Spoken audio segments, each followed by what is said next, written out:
All right, welcome back. Hope everybody had a good rest and also some productive reading week.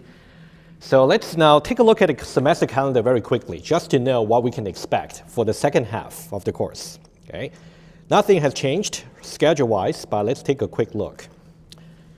All right, so we are now by here after reading week, right? We are now 23rd. Okay, so this Thursday during the tutorial session will be your programming test number 1, but not SLH, WSC. So please make sure read the PDF guide on the E-class about your programming test 1. Okay, everything about the policy, about expectation, everything's there. Please take a look. And then when you arrive in WSC on Thursday, please wait outside. We'll definitely let you in, maybe a little bit earlier if possible. But the machines will be rebooted at exactly 2:30. So we'll try to get you seated as soon as we can. And then your assignment number 2 is going to be released tomorrow. I know it might be a little bit difficult for you to really try to work on assignment and also get prepared for a programming test at the same time, but try to get something done by Thursday if possible, right? Assignment number 2 and assignment number 3, they will form the basis for your programming test number 2, which will be, about a month ahead. But, it's good to really get yourself properly founded, for all the programming basics and also some theoretical exercises. Your assignment number 2 and 3, both of them will involve implementing graphs in Java. I think that's maybe something new you haven't really done before in your previous course. I think it's going to be a fun exercise for everybody. Don't feel any pressure about getting the credits for the assignments, but I definitely want to get prepared for a programming test in time. Okay, that'll be my best advice. And your drop deadline will be March 9th, but I'll definitely return back to you the programming test 1 result as soon as I can. But I'm definitely aware of the drop deadline, okay? And for this Wednesday, we still got normal lecture, right? So we're just gonna move on with the graphs, okay? All right, so there might be, okay, let's just see if there's anything else I want to mention.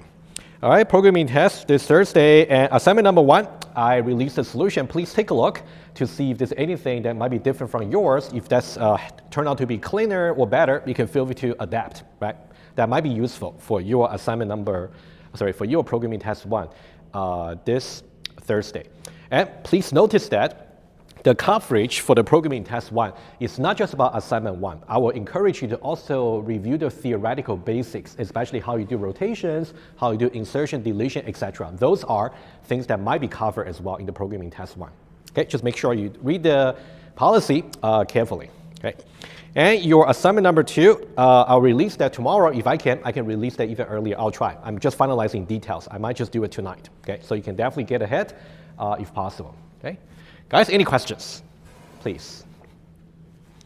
And I do appreciate all the kind words you actually said in the course survey. There might be some criticism, which I also appreciate. There are certain things I can do, but certain things might be a little bit difficult for me to do. I'll try the best I can. But again, I really appreciate everybody's participation. Okay, good. Any questions? All good? Okay. I would suggest we do some very, very short recap because I do have some exercises for us to really do together. Of course, I'll give you the solution right away as we do it. But I think that one, those exercises will nicely summarize about that first search. We did a lot of examples and also lots of conceptualization about the search before the reading week. Okay? So when you review for the later written test, of course, number 1, you have to, so this is about how you can categorize the edges for undirected graph, in which case you only got discovery edge and also back edge. Very straightforward, right? Just make sure you revisit them as you review. And the complicated stuff will come in when you're trying to do that first search on directed graph. Okay, so here are the several ingredients you really want to pay attention to, and we'll do exercises around them today. Okay, number 1, every vertex will transition in their color. We start with white color, and then as soon as you get pushed onto the stack, the color becomes gray. As soon as you got popped out of the stack, the vertex color becomes black, right? So that's kind of like a transition of the 3 colors for each vertex. And we talk about timestamps, about discovery time, and also finish time. A little bit of look ahead very quickly. So this little d here will be overloaded when we talk about shortest path, right? That's something I'll try to emphasize again. Don't just get confused about the d here. It might stand for different things depending on the context. But for our depth first search, when we're doing it, D here really meant discovery time, and also F here, finish time. We'll look at some interesting property about D and F today, just to see how we can generalize the examples we did before the reading week. Okay? So we talk about colors, we talk about timestamps, and also talk about different categories of edges, right? So you may have discovery edge, you may have back edge, forward edge, and also cross edge. So up to this point, we have covered exactly how you can categorize them as you do the depth first search with some starting vertex. And also we talk about ancestor, proper ancestor, descendants, and proper descendants, right? So these are also important concepts. We'll also get to them to see how you can check, given two vertices, is it possible to decide if there are, maybe one is the ancestor of the other using just a D and F value. It turns out we can do it, but we're gonna justify that a little bit using some diagram. Okay, we'll do that today. So guys, in general, is there anything that might confuse you about the different concept we talk about depth first search on directed graph? Most likely, you can expect some questions on this in the written test. Okay, so something you want to get prepared about tracing, about properties that we're going to talk about today, and stuff related to it. Okay, and we did two examples actually thoroughly before the reading week. So this is an example that we did in the class the Wednesday before the reading week, and this example is what we did in the tutorial session right before the reading week. Right, so make sure you trace these two, maybe from scratch, do it again. You know, everything has been recorded. You can also compare with my walkthrough as you go. Right? I also mentioned kind of insights as we go, so you definitely want to review them as well. Okay. Okay, but today we're going to see a little bit more about cross edges. Whenever you got two vertices, but those belong to different subtrees, in that case, they are neither descendants nor ancestor of each other. In that case, you will have to do some test. Okay, that's something we'll see today. Okay, to make it complete. Okay. Any other questions? We're good? Okay.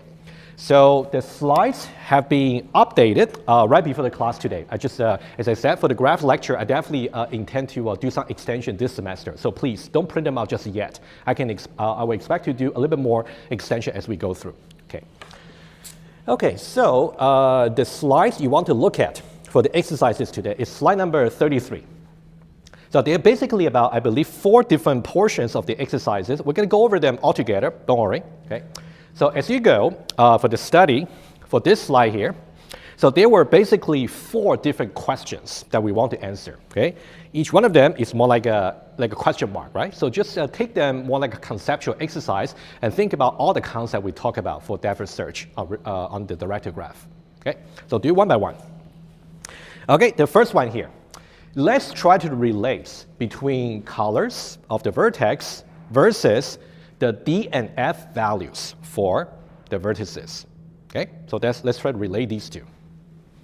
So the question goes like this. Can a vertex color, which can be either white, gray, or black, decide whether its D value, discovery time, and also finish time is assigned yet?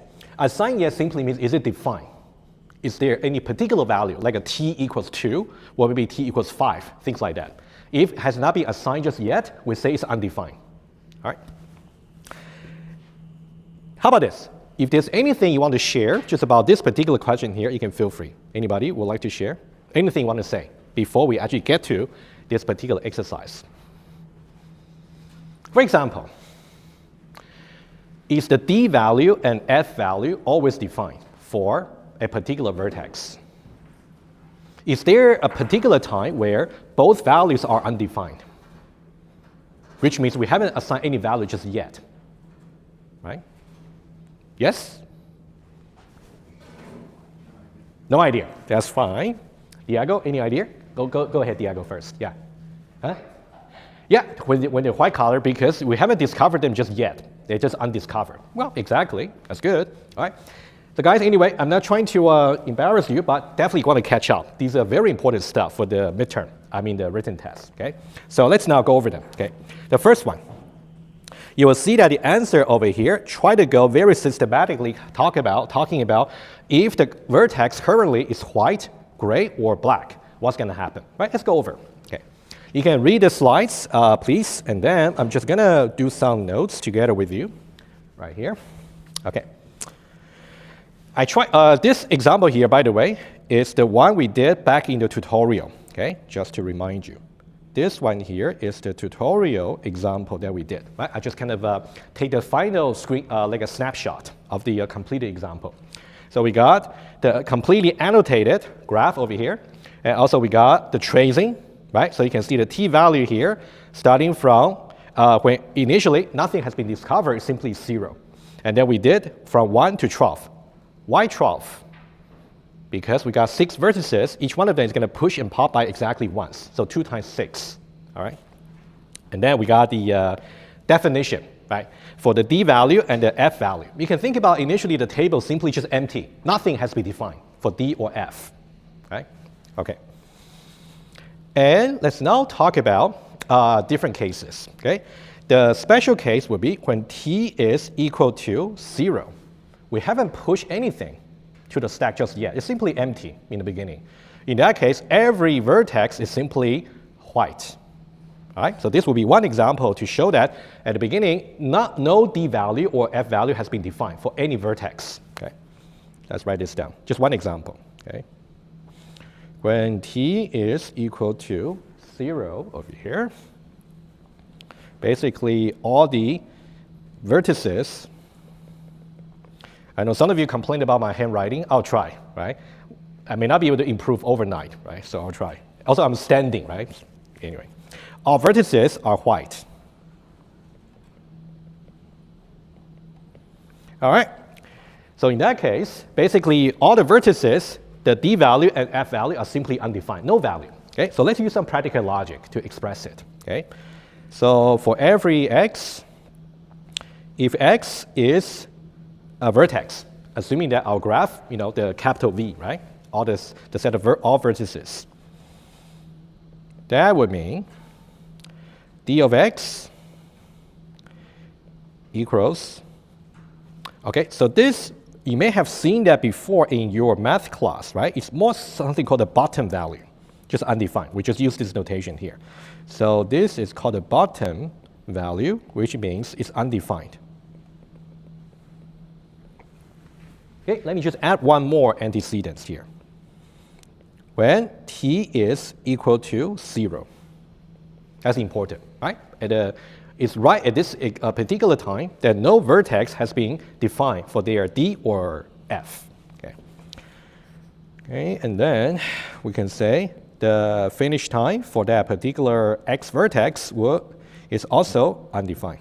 Okay, special scenario. And then I'll just give you examples about a vertex being gray and also a vertex being black, so we can take a look at that. Okay. So the one I want to look at will be vertex E. Okay. As you can see, vertex E is right here. Right? You can see vertex E has the d value 7 and f value 10. What does that mean? Can we refer back to the tracing table? I think we can, right? So if you take a look at that, the discovery time is 7. And if I go to 7 over here, you can see this timing here is exactly when we first discovered E, right? That's how we circled it, right? That's a convention we did earlier. There's another very important skill you want to really practice. It is important for sure, you want to trace the whole depth first search, for sure, no doubt about it. However, let's say you have done the table. If I ask you a question about it, you want to be able to go back to the table and see the information you want to find. Right? I'm trying to show you a bit, but you definitely want to practice. All right, so if you look at this particular row corresponding to the discovery time 7 here, so we say that that's the point when we try to push E to the stack. Right? And then if you look at the other one, it's about finish time. Okay? So that one there would be 10 right here. So if I do it here, 10 right here. Okay? So this is the time when I try to remove E from the stack. Right? That's also something I circled before. So there's a reason for doing that. All right? Let's now look at just these two. Because at this point here, as soon as we actually push E to the stack, it becomes from white to gray. And then at time t equals 10, we try to pop it off from the stack. So that means E will go from its color from gray to black, right? Okay, let's take a look. Right. So we're gonna see two more examples here. Okay. Let's first talk about t equals 7. So this is the timing when E becomes gray.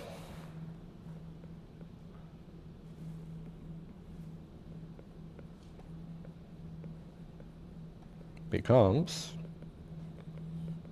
gray. Okay, let's do another one. When t is equal to 10, that's when E becomes black. All right.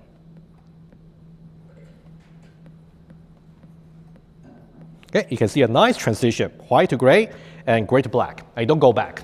Okay, exactly 3 colors for the lifetime of each vertex during the DFS search. All right, what can we say about it? Okay, so now given that t is equal to 7, given this is the assumption, right? Given the context. So we are saying that the discovery for E, or you can say that E is gray, right? So E is gray, that's something we know already. So we know that the discovery of E is defined, because if it hasn't been discovered, it wouldn't be in the stack even. That would be simply 7, but the finish of E is undefined, which means it's still being active. It's still on the stack. Okay. All right, similarly, let's now do the last one. When E becomes black, it's being removed from the stack. When t is equal to 10, that means both of them are defined. The discovery remains the same, but the finish time is now defined. As you can see, it's 10. All right, I'm just showing you 3 time instances. Try to give more example to convince yourself that this property. This will be the simplest one, very straightforward. Just about what each color really means in relation to the D and F value for each vertex. Questions? All good? Okay, good. There's one more thing I want to say. Okay, another thing you can see. If you look at every vertex over here, it definitely makes sense. The discovery time must be strictly before the finish time. It cannot be equal. That means you cannot discover and finish the same vertex at the same time. Okay? And also, there's no duplicate for any of the values over here. Right? So it's really distinct. Very clear modeling of the time. Okay? I'm going to write it down. Okay? So I'm going to say for every x, if x is a vertex, that implies discovery of x must be strictly before the finish of x. Okay?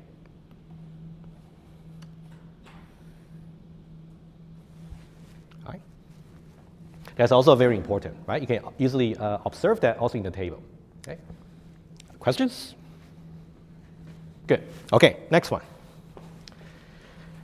The next one is going to be about the different categories of edges. I think this one will take a little bit more time. So we just want to kind of remind you about the way you kind of do the depth first search on the directed graph. Okay?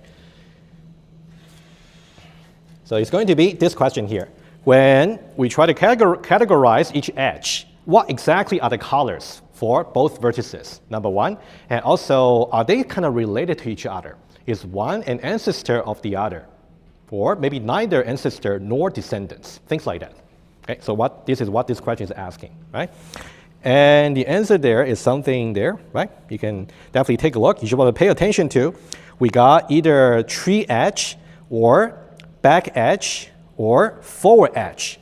Each edge is only categorized by only one kind throughout its lifetime. Once it's identified as one kind, it's never changed. Okay. Let's now talk about this one here. Okay. Right? We talk about all the 4 categories, right? So this is more like a recap. I think it's nice to really review. Okay.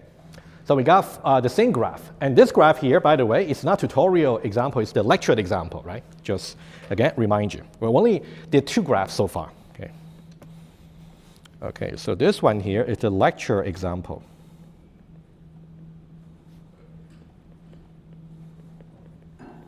All right.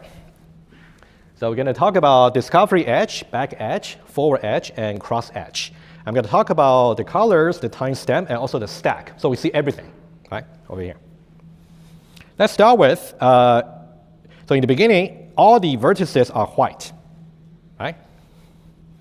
And then when t is equal to 1, we discover this vertex over here. Okay, it's now gray. And then, we tried, when t is equal to 2, we actually discovered this particular edge because it can lead to some unvisited vertex. Okay?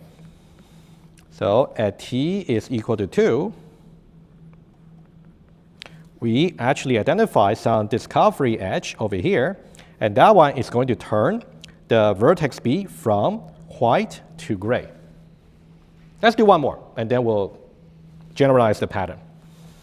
And now when t is equal to 3, because we're going to discover another unvisited vertex, so we're going to increment the counter. Okay? So when t is equal to 3, we're going to discover the third vertex. Okay, it's also going to be gray right here. Okay, and of course you can do that one as well. It's going to be t equals 4. Okay, like that.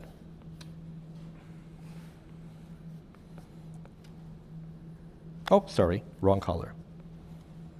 There we go.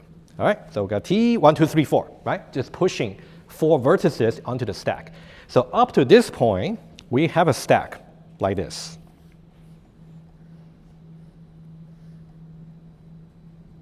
So we got A, B, C, and D. A was pushed when t is equal to 1, 2, 3, and also 4. Right? Straightforward. And what about the color? If you recall, when we were trying to discover this particular edge, when we try to categorize it as a discovery edge, A was already on the stack, the only vertex on the stack. As soon as we discover B, B at that point was white. After we push B to the stack, it also becomes gray. Okay? So that means every time you're trying to discover some edge, at that point,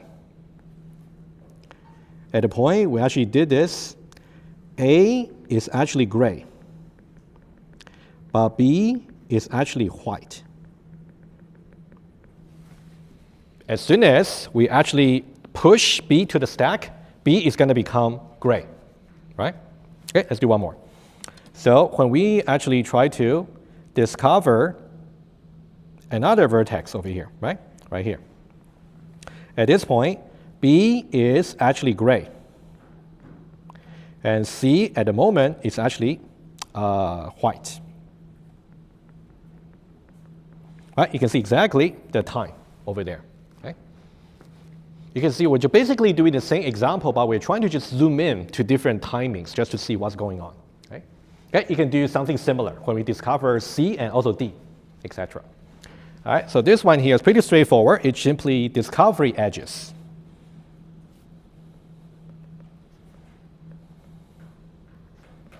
Discovery edges.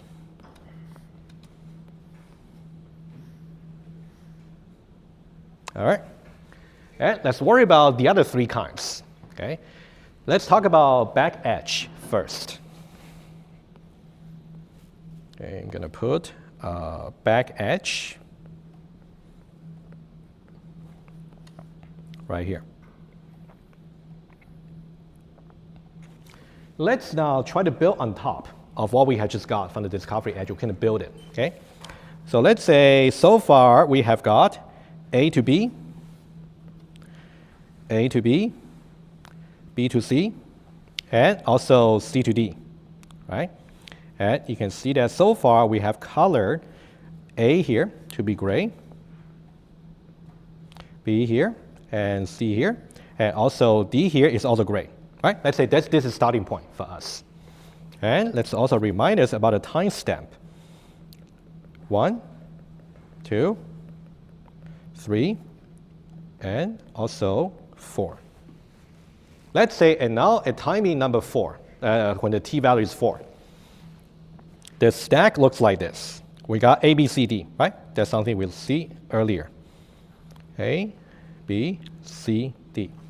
And it's also useful if you also try to visualize the DFS tree, right? Think about starting from the root, the start vertex, go to B, go to C, go to D, okay? So what we got is we got A, and then B, and then C. Try to leave more space here. We got A, and then B, and then C, and then D. And the edge that we are trying to do for DA, right here. DA here, as you can see, is basically going from D to A right here, going to its ancestor, right? So that would be considered a back edge if you go to the ancestor, okay? That's good. So let's write down something we know. So A here is a unfinished proper ancestor of D. You can think about what we're doing is we are basically going from D and then to A. A is unfinished because A is still on the stack, right? That's also something you can see. Okay, that's exactly the edge. Whenever you got a back edge, that means you have a cycle. Okay? Back edge, that means there exists a cycle. Okay? Let's look at the other two. Okay? And you can see that this one here, the timer doesn't really increase, right? It still stays at 4 right here. You only try to increase the timer when you try to push or pop. Okay. Let's now look at another one. Okay. Let's say here we already got A to B, B to C, and C to D. And then we know that we actually got some back edge over here, right? That's the one we just learned from earlier. So this is a back edge. So far, let's look at the stack before we try to backtrack, maybe. So what we got is we got A, B, C, and D. All right.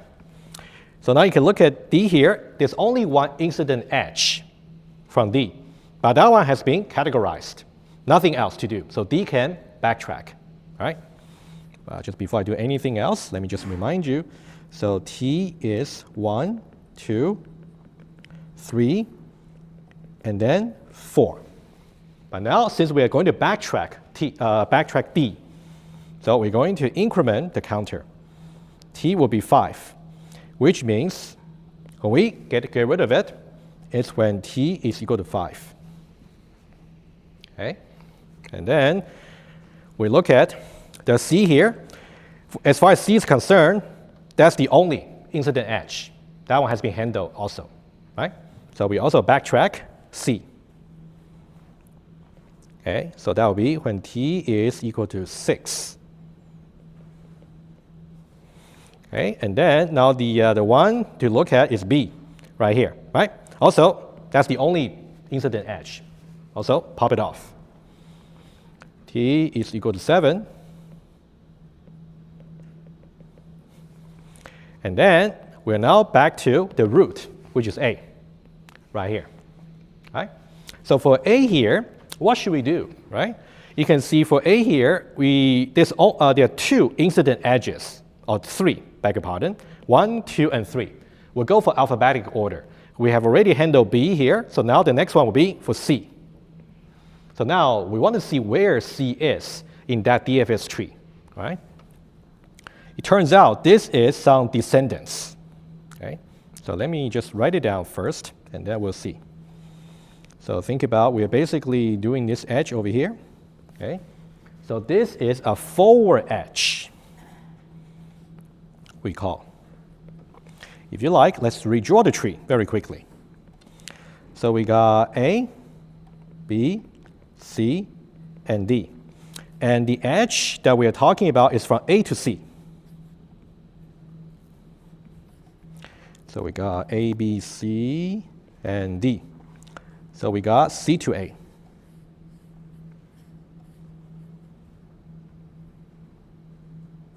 Right? Oh, I beg your pardon, A to C. Right? The direction is important, from A to C. So if we go from A to C, you can see that C here is a finished proper descendants of A. You can see that C at this point has been already popped off from the stack, so it's finished. It's not there anymore. Okay? Okay.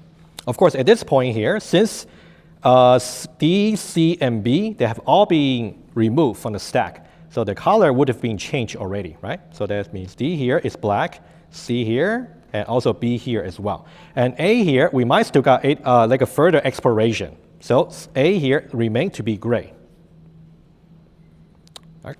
Okay.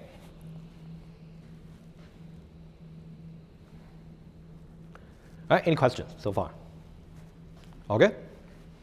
We haven't, once we finish talking about the cross edge, the only thing that we haven't really discussed is about given a D and F value, is it possible to use only these two values to judge whether two vertices are ancestor or descendants of another? That's something we'll see. Okay, next page, but not just yet. Okay. Okay, so let's now try to do one more. Cross edge. Okay, again, let me set up. Okay, A to B, B to C, and then C to D. And also, we already got two edges there. This is the forward edge, and this is the back edge from earlier. Okay, so this is a back edge, and that's a forward edge. Okay, and let's look at the timer. Okay, so T1, 2, 3, 4. And then T will be 5, and T will be 6, T will be 7. Okay, okay, so far so good.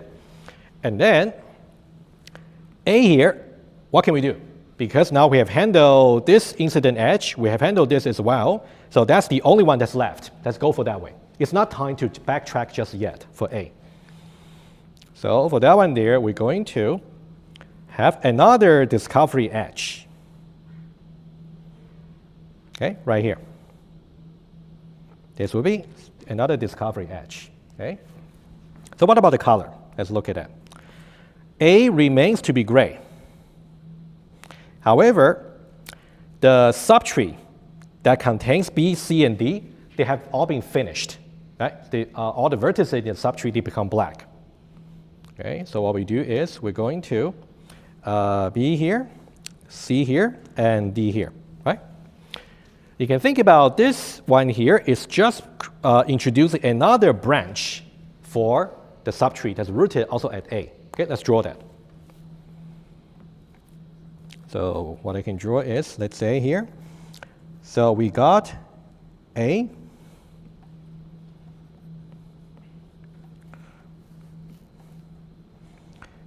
and then B, and then C, and then D. And then now we discover just E. All right? So now let's do another annotation here. You can think about this part here containing B, C, and D. This is subtree number 1. Okay? Subtree number 1. And the other one that we have right here, just E itself. This is subtree number 2.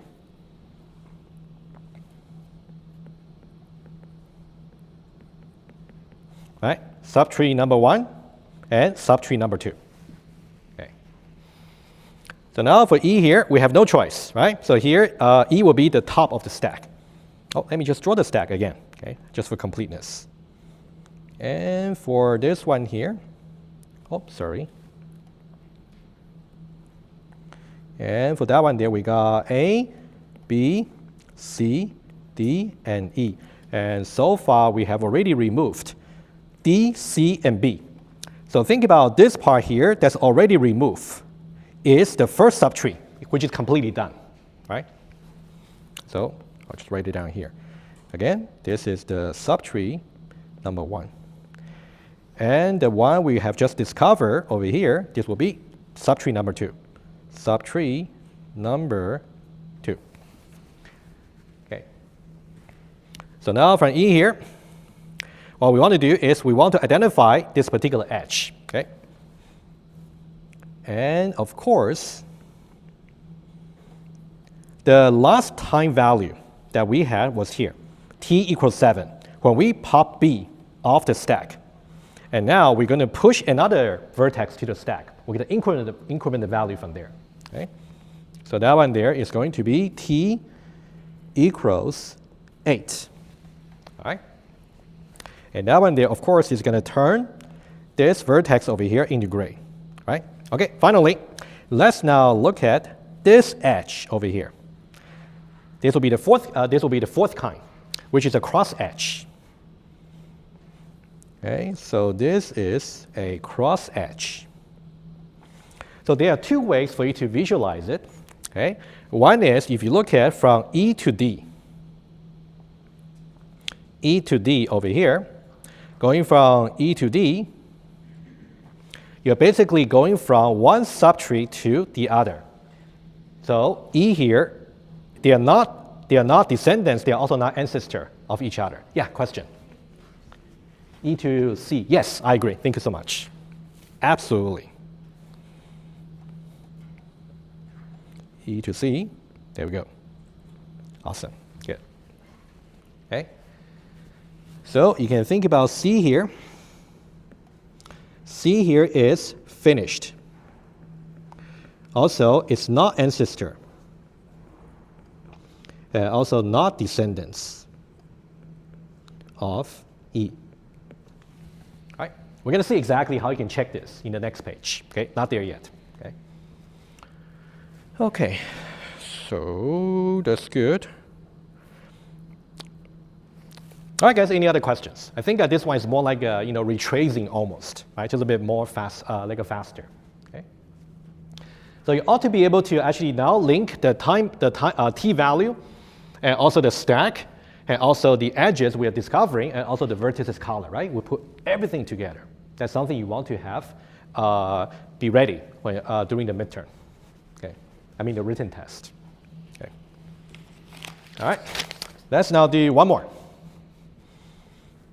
Oh, actually, we're exactly halfway. Okay, why don't we take a short break as usual? Okay, a little bit slow in the beginning. I want to make it more like a proper review, but we can do the last property after the break. And then we're going to talk about how you can implement a graph. Okay. All right, let's now talk about the final property. I think that's related to actually what you asked me before the reading week when we first talked about it, like how we can solve it algorithmically. There we go. Okay. The actual implementation is no-brainer. It's just about if statement and also some very simple relation. But it's most important for you to see how to check it. Okay. So the last property will be right here. Let's say you're given two vertices U and V. And you want to know whether U is an ancestor or descendant or neither of the other vertex. Can we simply use D and F value? Yes, we definitely can. All right. All right. Let's see exactly. And of course, I would say these are basically the simple checks over here. They might look very complicated, but I think the best way to really understand it or even to memorize it is by using visualizing them as intervals. That's something I kind of did in the tutorial session. Now I'm just make more complete. Okay, so you can memorize the formula, but I wouldn't so recommend. Just try to remember the intuition. I think it's going to lead you longer. Okay, let's take a look. All right, again, I'm using the tutorial example that we had. Okay, tutorial example. Okay. So this time, I also draw the DFS tree right here, right? So basically you got A, B, C, and also A, D, E, F. Let's say it's an unordered tree, so it doesn't really matter which branch you want to draw first, okay? Might be a little bit nicer if I say the children from left to right should really be increasing discovery time. It's also possible, but let's not worry about it just yet. Okay. All right, so that's a DFS tree, and that's the D and F value. So at the end, all the vertices have become black. So we got D and F values defined for all the vertices. Okay. Let's now try to look at ancestor and also descendant. That's kind of symmetric. So if one vertex is ancestor of the other, vice versa, the other vertex should be a descendant of that. So let's only do ancestor. Okay. You can also look at the descendants when you study for that. Let's now choose A, C, and E as the three vertices we want to look at. So we got A here. And also we got C here. And also we got E here. Okay, these three vertices. Definitely choose other examples after today. Make your own example just to make sure you understand what exactly is going on. So basically we got A here, C here, and E here. Well, if you look at it visually, of course, you can see that A is ancestor of C. C is descendants of A. And also between C and E, neither ancestor nor descendants. Visually, not a problem. But what about this based on the D and F value? Okay, let's now take a look. First of all, A is an ancestor. I really try my best to write better, but there's all certain limits I can reach. Okay, ancestor of C and E. This is true. All right. Before I write down the actual equality or inequality, let's visualize them. Okay. The idea is you want to visualize the discovery and finish time for each vertex as an interval. Visualize each dx and fx, discovery and finish time for a particular vertex as an interval. Okay.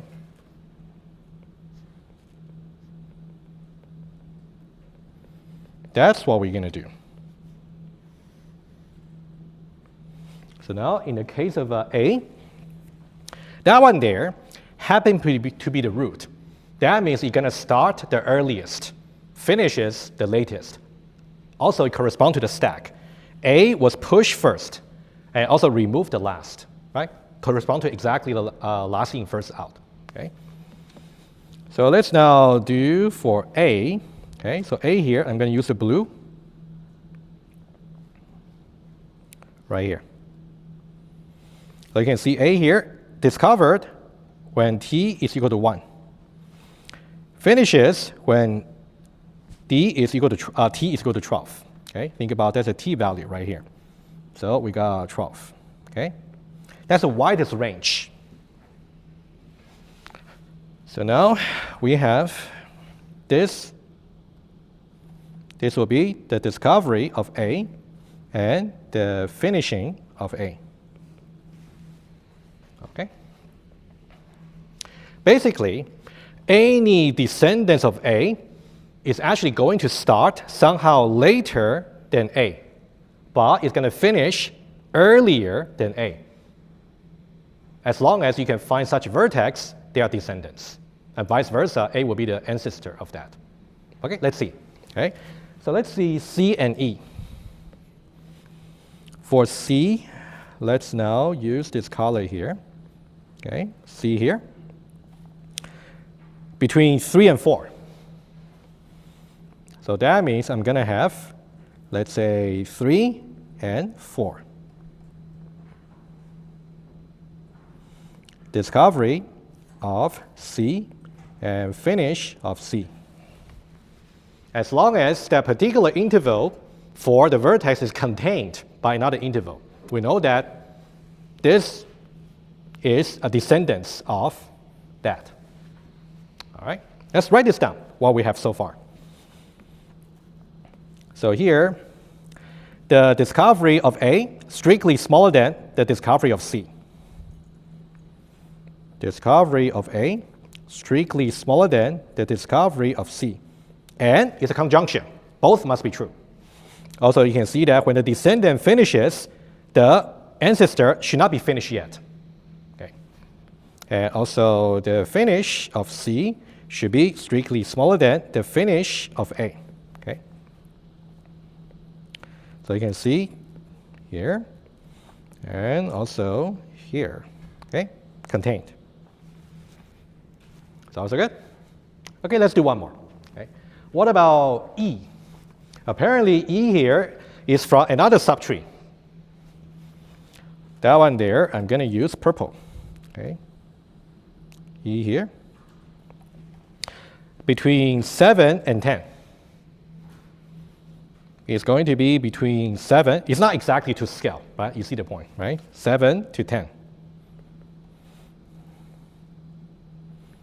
This would be the discovery of E and the finish of E.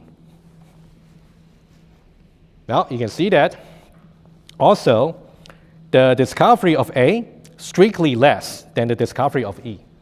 The finish of E strictly less than the finish of A, right? Okay, it's contained. And the discovery of A less than discovery of E. The finish of E less than the finish of A. So C and E are descendants of A for the same reason. So now, if you look at the slide, it just generalizes it between two vertices, right? Okay, so that one there, we got this and this. Okay, we're just left about, what about between C and E? Are they ancestor of each other? Is one an ancestor of the other? Visually, of course not. Because you can see that C here and E here. Think about when C is already finished and then later we discover E. Remember we said in order for vertex to be the ancestor of the other vertex, the ancestor must be discovered earlier and also finished later, right? But it's not the case for these two intervals, right? So now in this case, we can simply say as long as they are not overlapping at all, they are disjoint. In that way, they cannot be ancestor or descendants of another. All right, so that's a rule. Okay. So in this case, you can see that because the finish of C is strictly less than the discovery of E. Right? You can think about E here is only discovered after C is already finished for that particular branch. Okay. All right, let's now write it down. C is neither ancestor nor descendants of E. Okay? Neither nor. Okay? And you can see that over here, finish of C is strictly less than the discovery of E. Finish of C strictly less than the discovery of E. Okay, let's copy this down and then I'll talk about one last case.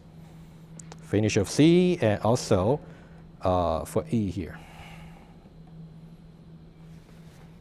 So there are basically two ways for the intervals to be non-overlapping, right? You can see that. Let's take this one as a reference point.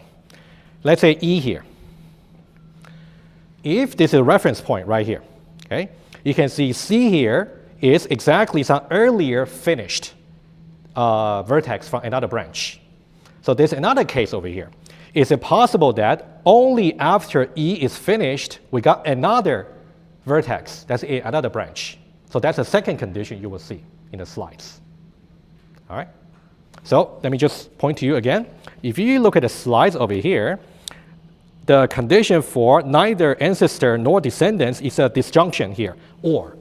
That means you want to judge whether this interval is to the left or to the right. Right? So there are different conditions. Okay? In our current tree, it's interesting.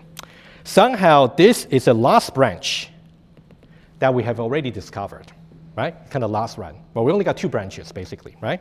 So if we actually want to do another branch, hypothetically, we can just, let's say hypothetically, we have another branch, okay?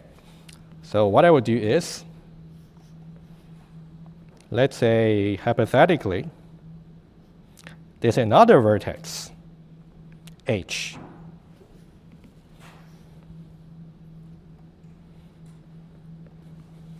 For example, right? And this one here, because this is going to be actually it's going to be discovered after all these 2 branches, let's say, have been discovered. So we know that guarantee the discovery of this H must be after, right? So this will be the discovery of H and also finish of H, maybe something later, okay? Okay, and also, if we want to introduce this hypothetical H over here, so that means we got to continue with the depth first search, okay? To have this new vertex H, the depth first search will need to be extended. So that means the finish of A, which will be still the root of everything, right, is delayed. Which means maybe f of A is going to be extended so that it's still actually larger than the finish of H, right? So that's my point. All right, let's now write down this particular scenario. So now if you compare E and also H, you can see the finish of E is strictly less than the discovery of H, right? So that's just another case. So let me just save a little bit of space. We want to say that E is neither ancestor nor descendants of the H that we just introduced, all right? And how do we write about it? Basically, it would be the finish of E is smaller than the discovery of H, right?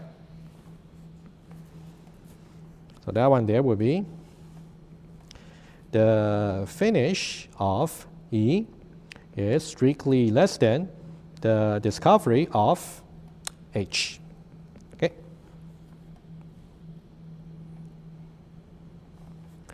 And then right here. These 2 conditions, 1 and 2 here, correspond to the one you see on the slides over here by disjunction, which means either case is going to be, either case can be the reason for the 2 intervals not overlapping, in which case the 2 vertices are simply not related by either ancestor or descendants. All right, that's about the final remark about depth first search. Any questions? There's still like 1 or 2 properties I would like to talk about. They are pretty straightforward, but I think that's something I'll do a little bit later. But I think today, in remaining time, I do want to cover how to implement graph. I think 20 minutes should be good. Okay. All good? Okay. So guys, it's very important. You can see we do example in the lecture. You can definitely see how you can use the example to really verify the property. But now it will be your job to really know about this property so well. If I give you different example or different scenario, you should be able to judge as well, right? So you're gonna make sure you study thoroughly, okay, before the written test and exam. Okay, so let me now talk about the graph. Okay, I'll get to the properties and also answering graph question on Wednesday. Okay, we'll get there. It's important, but we just wouldn't be able to do it in 20 minutes. Okay. So what I'm going to talk about now will be related to your assignment number 2 that's going to be released tomorrow. So there are 3 strategies for implementing a graph. So the first one we're going to talk about is not exactly efficient, but it's very fundamental. Let's learn about that one first. Once we learn about it and implement it for your assignments, you will actually see why it is inefficient. We'll see, okay? That's something I'm hoping you'll reflect as well once you have done the assignments, okay? So from slide number 36, I'm going to go over them with you on the iPad. Okay, 36 all the way to 43. Okay, so this will be the background for the programming part for your assignments. So there's some interface over there just with the methods unimplemented. Those will be something you will have to do for the assignments. Okay. Let's now go over the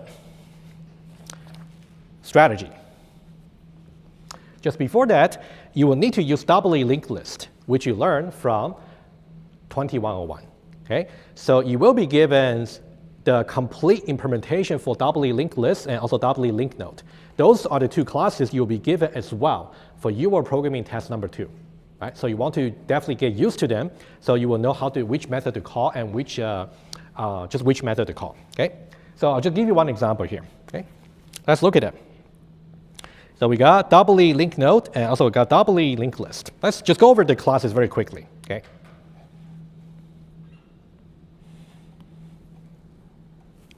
Okay, so let me just get.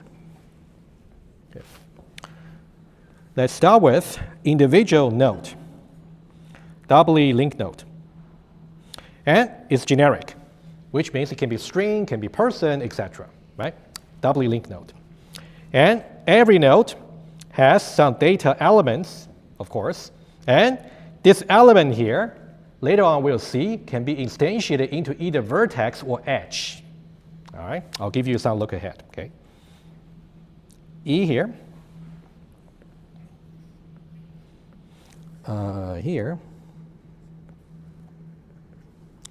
So E here may be instantiated to either vertex or edge, for example. Okay? It's not called exactly vertex. It has a longer name, but just conceptually. It can be instantiated to different elements. And doubly linked list, we got previous, we got next, right? Just in case you have forgotten about it, we'll do one example today. Okay? And we got, over here, we got previous, and also we got next. Whenever we have a doubly linked node constructor, we got to give the elements the previous and the next. Right? As easy, as simple as that. Okay? That's a doubly linked node. Okay, just to keep it focused, we got elements, we got previous, and we got next. Okay. So for example, if you want to add a new edge, or you want to add a new vertex into your graph, you have to insert a new node into the corresponding linked list. Okay, that's something you will see. Okay, okay, second class. It's called doubly linked list. That one there. Okay, doubly linked list. Okay, and for simplicity, we're going to have 3 attributes. We got size, how many nodes are there in the list. Okay, and also we got header, and also we got trailer. I'm going to visualize it. Header, trailer are they call the sentinel nodes or guard nodes to really make the code a little bit simpler to write. But maybe that's something I wouldn't dive into in full details. That's back in 2101. But we'll just see exactly how to use it. Okay, you'll get used to it. So here we got header, and we got trailer right here. Okay, and the method I want to walk in detail with you is something called remove. We can see exactly how to you can brush up to see how we can manipulate doubly linked node and doubly linked list. Okay, let's see what an empty doubly linked list will look like. The idea about header and trailer is they're always there. They're never null. As soon as you create a new doubly linked list objects, the header and trailer are just there. Okay, let's visualize it. So we got empty doubly linked list. How does it look like? So you will have, let's say, list, a variable store the reference of some doubly linked list objects. Okay, DLL. Okay, doubly linked list. And then we got size, we got header, we got trailer. So the size in the beginning, of course, it will be 0, empty list. And we got header, and also we got trailer. Okay, but these two are not null. they're going to individually point to one instance of the doubly linked node. Let's see exactly how. Okay. So what we do is we're going to create two doubly linked nodes. One here and another here. You can think about this is a doubly linked node objects. This is another doubly linked node objects. Each doubly linked node has the data and the previous and the next. Okay, I'm just going to divide them into three. Okay, you can think about this will be elements, and this will be previous, and this will be the next. Okay, similarly here as well. So this will be the previous and elements and the next. All right, two nodes. How do we connect them? You will see the definition for constructor once you see the assignments. But conceptually, very simple. We are actually going to say the header is going to point to one of them. And the trailer is also going to point to the other one, first of all. So that's why we said even in the empty case, header and trailer already exist. And every time, if you want to add something to the list, you're basically adding something in between the header and trailer. All right? Good. Okay, let's see how the setup would be. In the case of the header, the previous would just be null. In the case of the trailer, the next will be null. Okay? And then the next of the header will just be the trailer. The previous of the trailer will just be the header. They point to each other in the beginning. Okay. You will see there's one method they call add between in the assignment number 2, given the skeleton code for the doubly linked node, doubly linked list. You can also take a look. Okay. All right, let's now try to trace to see how the remove method can be done very efficiently. This is actually very important, right? Because you will find the need to sometimes remove maybe some vertex, maybe from the vertex list, but you want to do it efficiently. Okay. Okay, the remove method here takes only one parameter. It's going to be some node that we want to remove. Okay. Let's say, for example, if we want to remove this particular node, all right, let's talk about it visually. Okay, I want to get rid of this node. What should I do? Well, basically, you don't need to somehow free the memory for this. We don't need to do that for Java. All you got to make sure is this node here stays isolated. So you will be garbage collected at some point later. So all we want to do is we want to say make sure this node here has some previous node. And this node here also has some next node.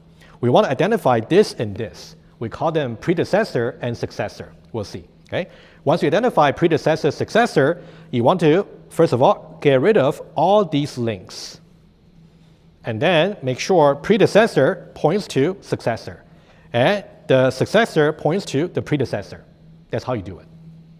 Okay? It'll be pretty much this, similar if you do it in C. The only thing is you got to do some extra steps to really free the memory. But we don't need to do it in Java. Okay? Let's now trace exactly what's going on. Okay? This will be important because you may actually have to trace the code yourself too, when you do the assignments. Okay. All right, let's now try to do step by step. 1, 2, 3, and then 4, 5, 6, and 7. Okay, we got 7 steps in total over here. Okay, you got 7 steps, and let's see. Step number 1. We're going to identify the predecessor. Okay? It's going to be the node that we want to remove that get previous. The node we want to remove that get previous. So this will be the predecessor.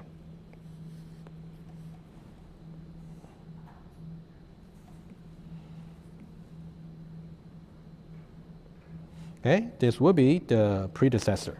Okay? So think about this is step number 1.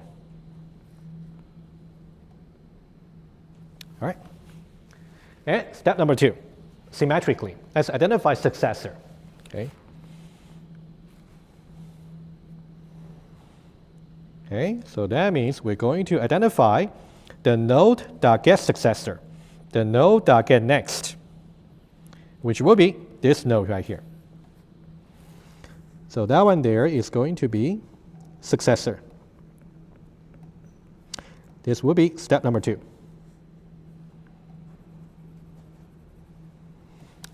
All right, everything else will be very efficient, just about setting the references accordingly. Okay. Let's now look at 3 and 4.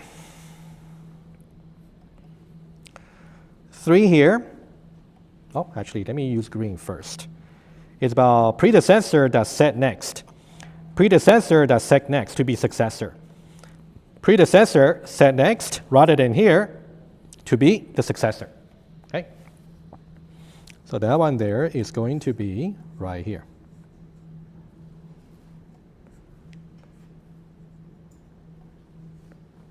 Okay, rather than pointing to here, it's now going to point to right here. So this will be number 3, which is going to establish this new link right here. Okay, symmetrically. The next one, we're going to set the previous for successor. Okay, so you want to set the previous for the successor to be the predecessor. Okay, successor is right here. Its previous, rather than here, is going to point to right here. Rather than here, it's now going to point to the predecessor. So that would be number 4.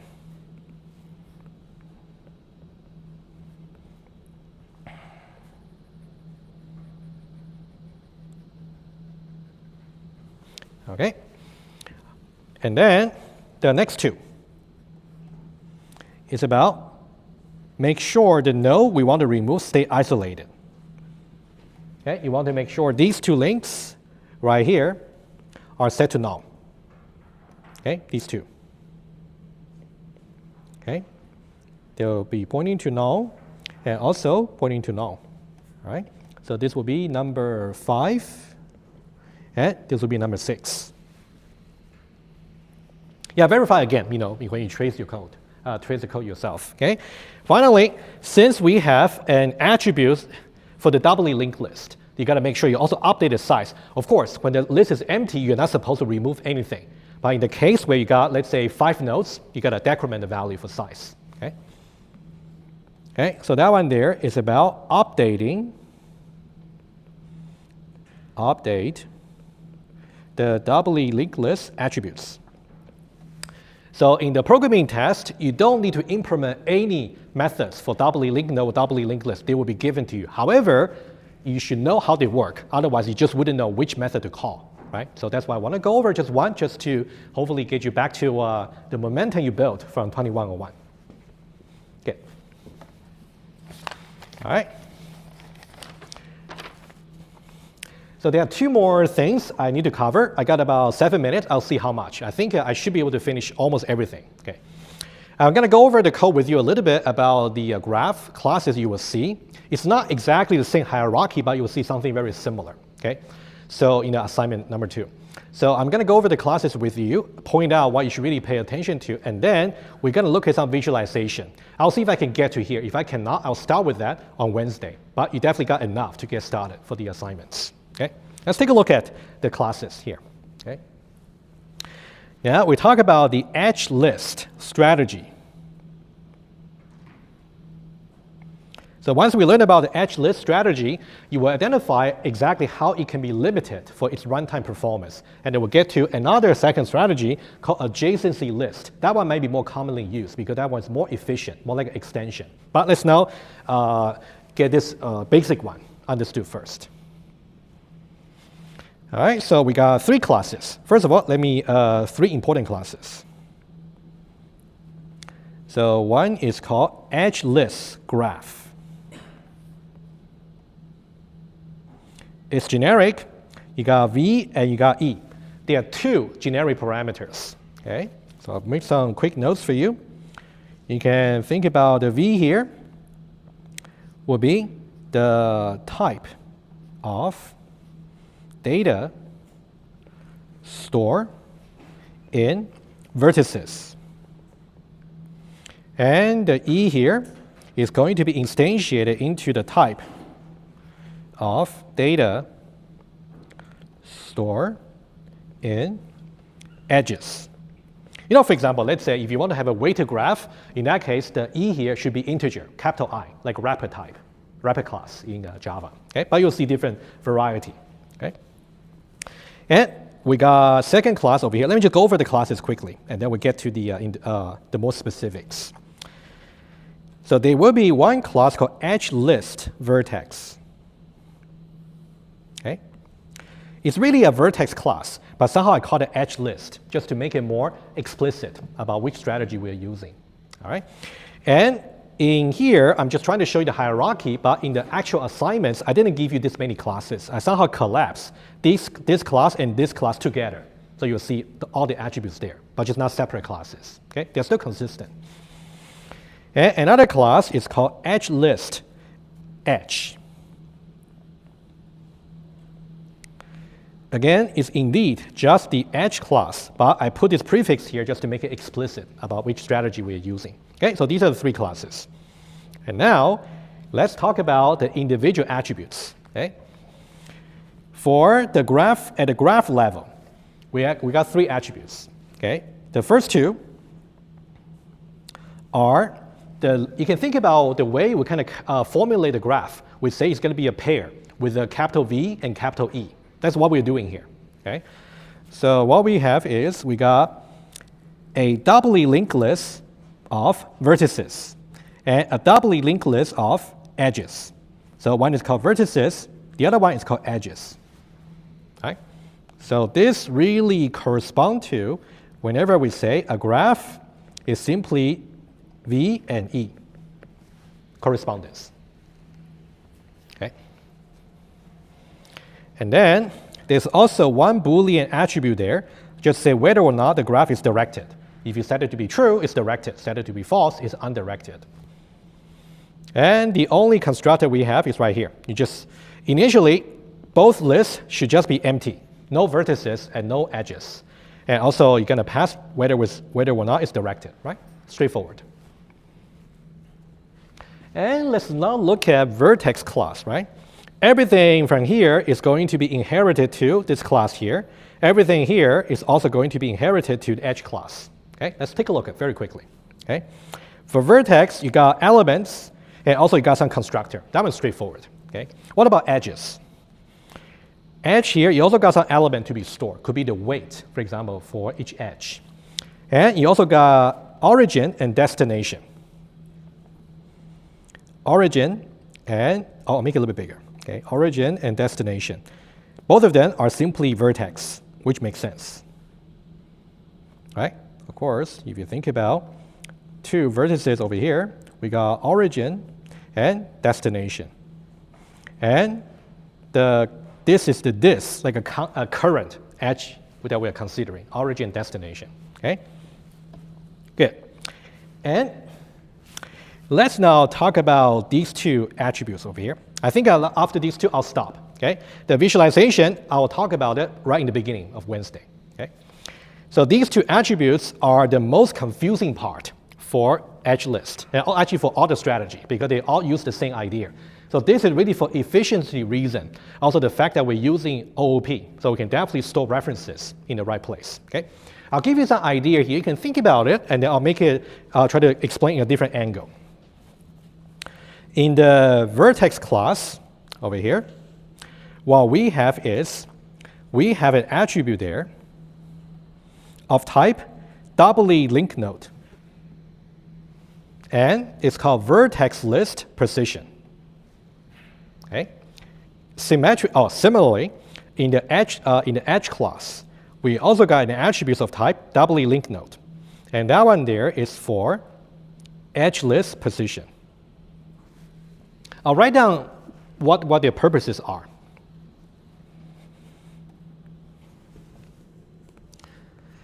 So this one here, this attribute here is about the position of the current vertex in the list of vertices. Okay. Give me 1 minute and then I'm done. Okay. And this one here will be the position of the current edge in the list of edges. Okay. And these two are what's really making removal, for example, efficient. I'll elaborate on Wednesday, but let me write this down and then we're done. Make, for example, remove vertices and edges efficient. Rather than linear time, it's going to be constant time. We'll talk more about it. All right, so I'm going to release your assignment number 2. There will be 2 parts for the assignment. There will be a written part. There will also be some programming part.